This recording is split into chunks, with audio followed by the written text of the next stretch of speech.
Assalamu alaikum dear students, welcome you all in today's class. As you know that we are learning lesson number 6 and the name of the lesson is A Part of My Own. Dear students, as you know that we have done almost exercise part. Today we are going to do it is grammar part. It is on page number 61 of your English textbook. Here I request you pause the video for a while, get your textbooks, keep them in front of yourselves and open page number 61. Today our topic is auxiliary. It is the one of the most important topic of English grammar.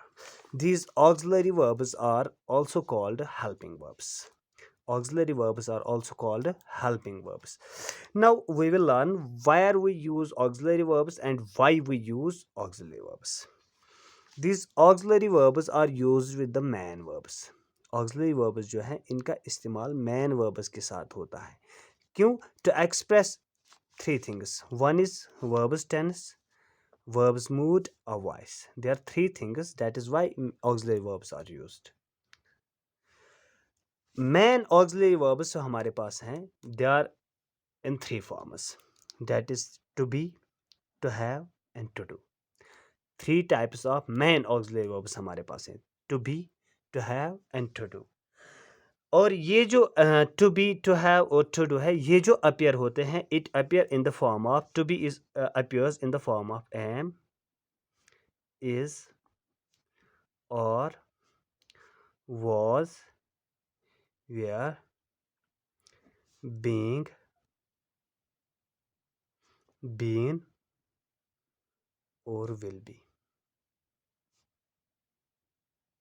ये सभी to be के form में आते हैं. Auxiliary verbs के ये जो वाले हैं ये आते हैं टू बी फॉर्म में. अब टू हैव में हमारे पास हैं has, have, had, having, will have.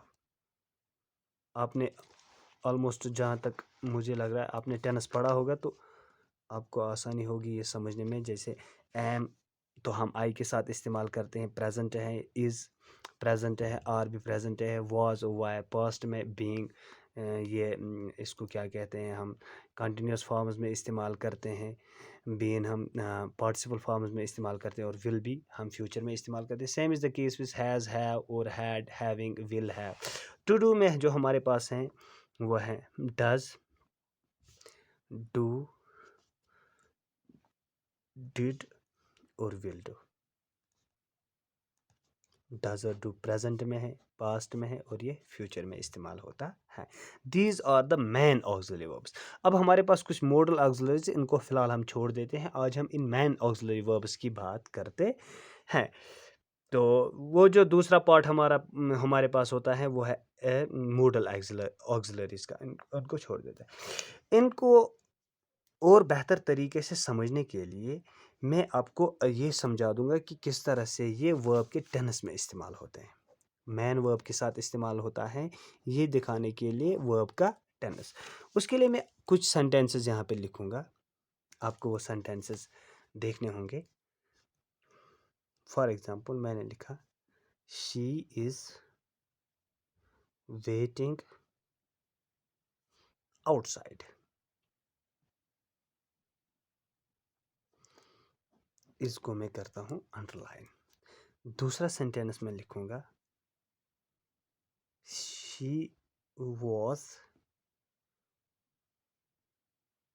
waiting outside. यहाँ पे मैं was को अंडरलाइन करता हूँ. तीसरा सेंटेंस में लिखूंगा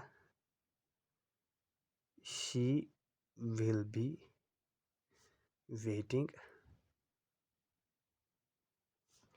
outside.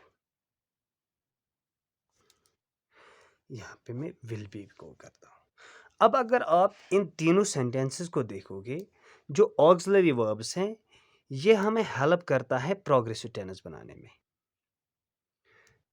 प्रोग्रेसिव टेंस मीन्स जो कॉन्टिन्यूस फॉर्म मैंने तीनों में बनाई है, आईएनजी का इस्तेमाल किया है मैन वर्ब में, उसमें हमें हेल्प करता है. डैट मीन्स ये ऑन गोइंग एक्शन है. इज, वाज और will be. Is present, was past, present continuous, past continuous, future continuous. That means ये टेंस बनाने में इनका इस्तेमाल वेट जो है वो मैन वर्ब है, इनका इस्तेमाल इनके साथ हुआ है। तो इन तीन की वजह से इनका टेंस डिक्लेयर होता है।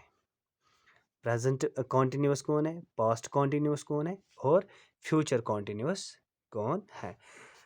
अब हम समझते हैं इस टू हैव वाले को। मैं और सेंटेंस लिखूंगा कुछ।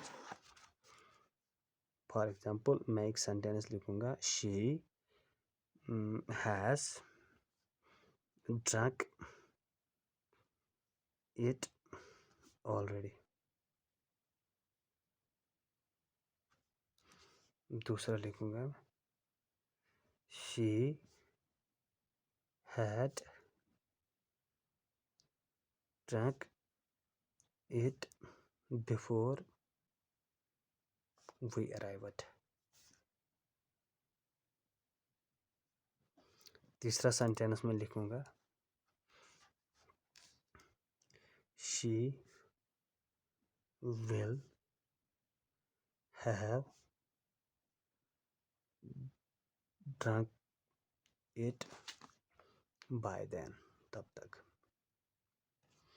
इसमें मैं अंडरलाइन करूंगा, यहाँ पे मैं करूंगा हैज़, हैड और विल हैव।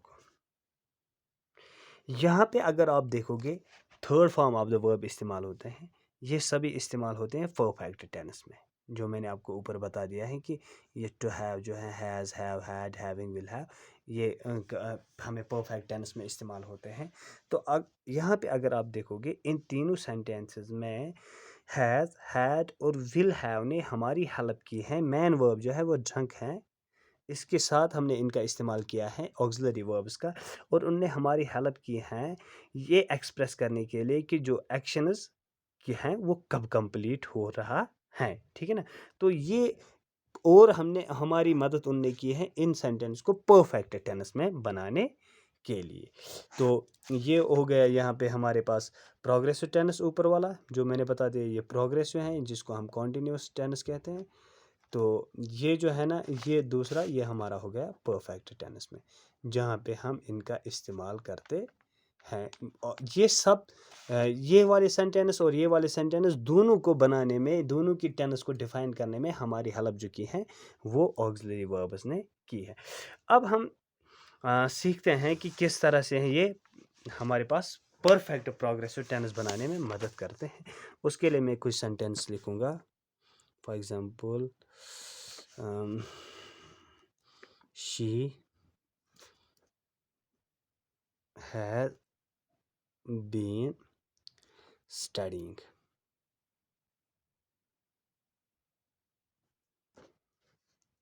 दूसरा सेंटेंस देखो, she had been studying before the marriage.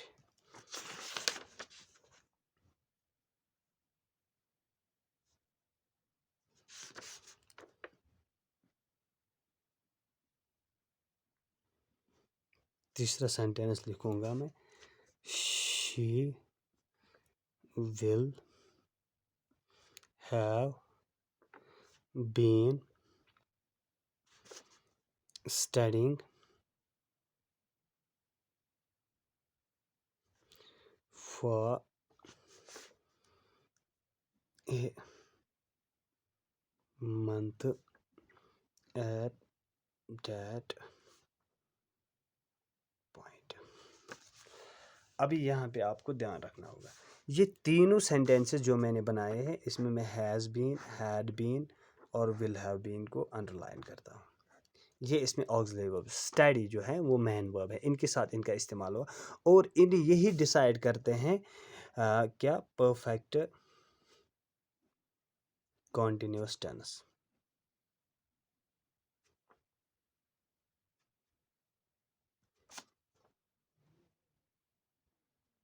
For example, she has been studying, पहला है शी हैज़ बीन स्टडिंग, जब मैंने हैज़ बीन का इस्तेमाल किया तो ये जो है ये प्रेजेंट परफेक्ट कॉन्टिन्यूस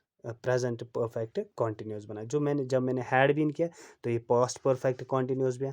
जब मैंने विल हैव बीन तो ये फ्यूचर परफेक्ट कंटिन्यूअस सेंटेंसेस बन गए।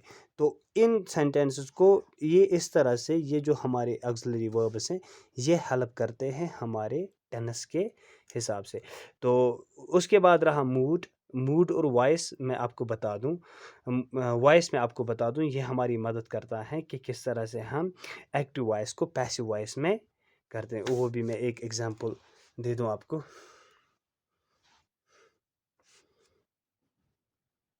Our food was eaten